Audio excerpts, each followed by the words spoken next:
Hello बच्चों, तो आज हम पढ़ेंगे विद्युत आवेश तथा क्षेत्र का लेक्चर नंबर 10 और आज का हमारा टॉपिक है गॉस के नियम का अनुप्रयोग। आज के क्लास में हम लोग गॉस के नियम का इस्तेमाल करके विद्युत क्षेत्र निकालेंगे। अब तक जो हम लोग गॉस का नियम पढ़ रहे थे, क्यों पढ़ रहे थे? ताकि उसकी मदद से हम लोग विद्युत क्षेत्र निकाल सकें। तो हेडिंग डाल लीजिए आप लोग, गॉस के नियम का अनुप्रयोग। गॉस के नियम का अनुप्रयोग।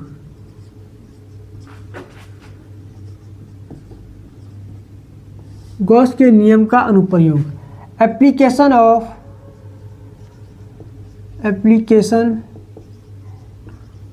Of Gauss law. Gauss law, application of Gauss law. मान लीजिए कि यहाँ पे एक वायर है अनंत लंबाई का, अनंत लंबाई का एक समान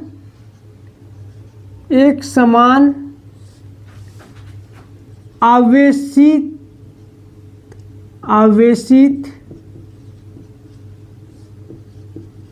तार के कारण विद्युत क्षेत्र।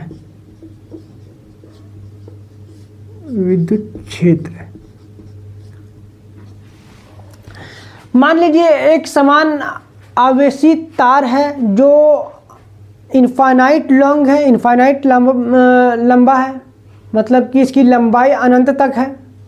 तो उसके वजह से कितना विद्युत क्षेत्र होगा ये निकालना है।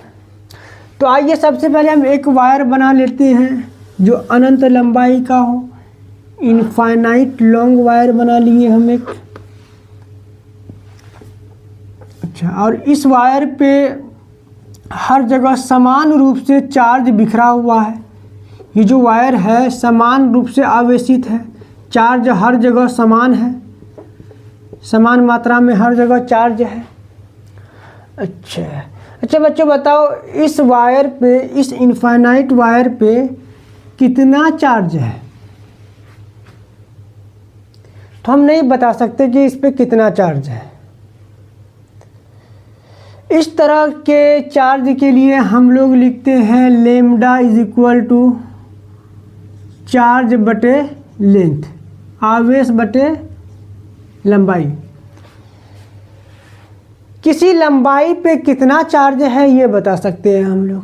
अगर पूछ ले कि 1 मीटर की लंबाई पे कितना चार्ज है तो बोलेंगे 1 लेम्डा, 2 मीटर पे 2 लेम्डा, 3 मीटर पे 3 लेम्डा। अच्छा, ये जो प्लस आवेश है, धनात्मक आवेश है, इसके वजह से विद्युत क्षेत्र की दिशा बाहर की तरफ होगी।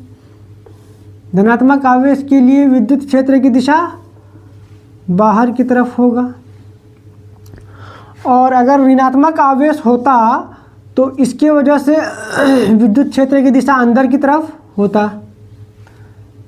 धनात्मक आवेश की वजह से विद्युत क्षेत्र बाहर की तरफ होगा, विद्युत क्षेत्र की दिशा।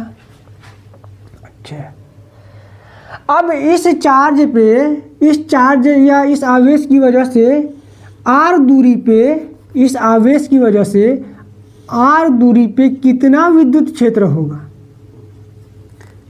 इस आवेश की वजह से r दूरी पे कितना विद्युत क्षेत्र होगा? अगर पॉइंट चार्ज होता, बिंदु आवेश होता, तो हम कहते हैं कि इस बिंदु आवेश की वजह से r दूरी पे विद्युत क्षेत्र होगा 1/4 पाई एप्सिलॉन नॉट q बटे r स्क्वायर, ये होता। लेकिन ये डिस्ट्रीब्यूटेड चार्ज है, हर जगह फैला हुआ है चार्ज, आवेश। तो इसके वजह से विद्युत क्षेत्र कैसे निकालेंगे हम लोग? तो इस केस में हम लोग विद्युत क्षेत्र निकालने के लिए गॉस के नियम का अनुप्रयोग करेंगे। गॉस के नियम के मदद से हम इलेक्ट्रिक फील्ड या विद्युत क्षेत्र निकालेंगे। तो सबसे पहले हम एक गॉसियन सतह ले लेंगे। क्या लेंगे? गॉसियन सतह लेंगे।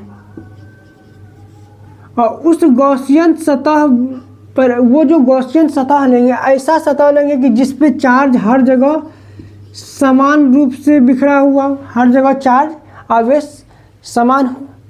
अच्छा, और ये जो गॉसियन सतह होगा, इस सतह पर विद्युत क्षेत्र, इस सतह पर विद्युत क्षेत्र हर जगह समान होना चाहिए, हर जगह समान होना चाहिए। विद्युत क्षेत्र उस सतह पे हर जगह समान होना चाहिए। ठीक, तो लीनियर चार्ज के लिए, लॉन्ग वायर के लिए हम लोग जो गॉसियन सतह लेंगे वो मान लो एक बेलन बना लिए, हम बेलन लेंगे, हम एक इमेजिनरी काल्पनिक बेलन बना लिए यहाँ पे।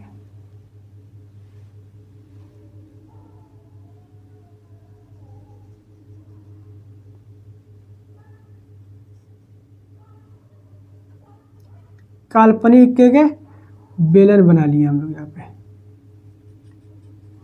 अच्छा,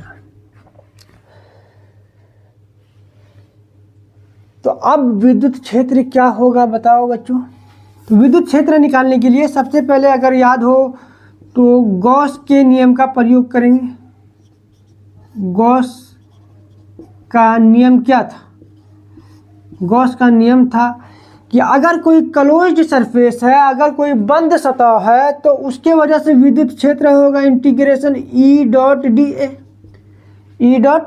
डी ए, या फिर होगा Q बटे Q इनसाइड बटे एप्सिलॉन नॉट, Q इनसाइड बटे एप्सिलॉन नॉट। तो जरा ध्यान दो बच्चों, ये जो सतह है इसको हम सतह नंबर 1 बोल दी, इसको सतह 2 बोल दी, इसको सतह 3 बोल दी। तब विद्युत क्षेत्र यहाँ भी समान है, यहाँ भी समान है, यहाँ भी समान है, हर जगह विद्युत क्षेत्र समान मात्रा में बिखरा हुआ है। तो जरा ये बताओ बच्चों, ये जो सरफेस 1 है, पहली सतह जो है, इसके वजह से एरिया वेक्टर का डायरेक्शन किधर होगा? बाहर की तरफ DA, और विद्युत क्षेत्र का डायरेक्शन इधर होगा। तो थीटा बराबर एंगल बनेगा 90 डिग्री। थीटा बराबर कितना कोण बन रहा है? 90 डिग्री। और अगर इसकी बात करें तो इसके वजह से विद्युत क्षेत्र इधर, एरिया वेक्टर फिर इधर होगा बाहर की तरफ DA, फिर से थीटा बराबर 90 डिग्री होगा। अच्छा, सतह 3 की बात करें तो इसकी वजह से विद्युत क्षेत्र इधर, और एरिया वेक्टर का डायरेक्शन, क्षेत्रफल की दिशा भी बाहर की तरफ होगी DA। जो डायरेक्शन विद्युत क्षेत्र का है वही डायरेक्शन एरिया वेक्टर का है। तो थीटा बराबर होगा यहाँ पे 0 डिग्री। तो इलेक्ट्रिक फ्लक्स, विद्युत फ्लक्स थ्रू सिलेंडर की वजह से विद्युत फ्लक्स होगा फ्लक्स थ्रू फर्स्ट फेस। पहली सतह की वजह से विद्युत फ्लक्स प्लस दूसरी सतह की वजह से विद्युत फ्लक्स प्लस तीसरी सतह की वजह से विद्युत फ्लक्स, तीनों को आपस में जोड़ देंगे तो सिलेंडर का टोटल फ्लक्स, कुल फ्लक्स निकल के आ जाएगा।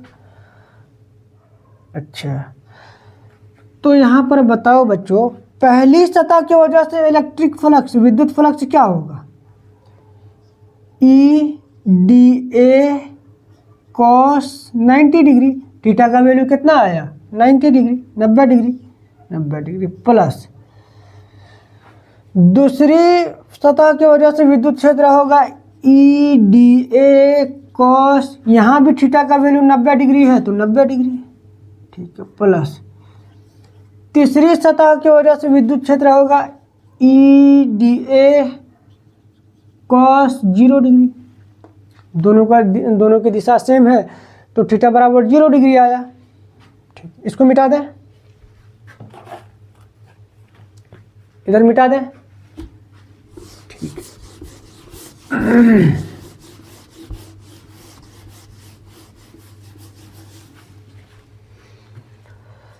हाँ, तो जरा देखो बच्चों ध्यान से, cos 90 का वैल्यू कितना होता है 0, तो ये वाला टर्म भी हमारा 0 हो जाएगा, ये वाला टर्म भी हमारा 0 हो जाएगा। तो सिर्फ और सिर्फ क्या बचेगा, फ्लक्स थ्रू सिलेंडर, सिलेंडर की वजह से टोटल सिलेंडर पे जो फ्लक्स होगा कितना होगा, ई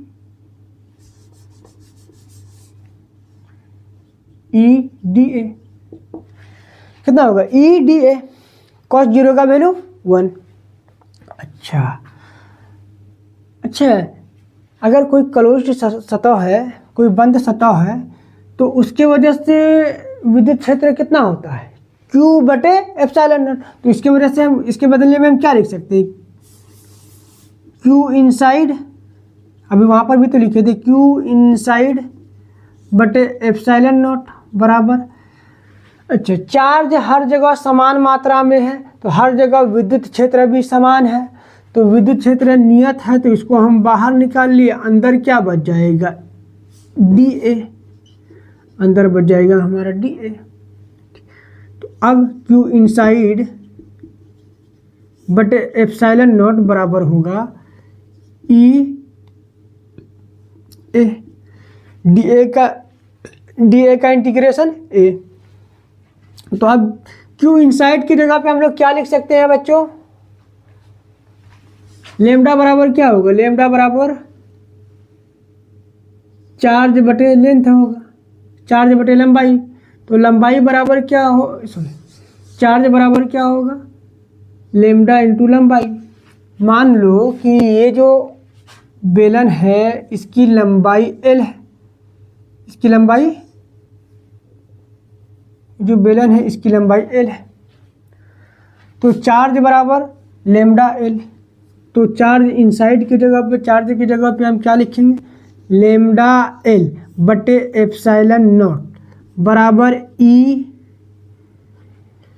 अच्छा, बेलन का क्षेत्रफल क्या होता है, 2 पाई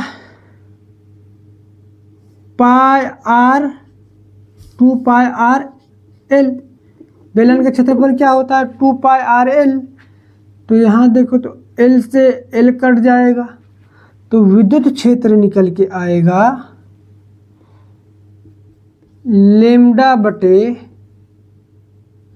2 पाई एप्सिलॉन नॉट आर। विद्युत क्षेत्र क्या निकल के आएगा बच्चों, लेमडा बटे 2 पाई एप्सिलॉन नॉट आर।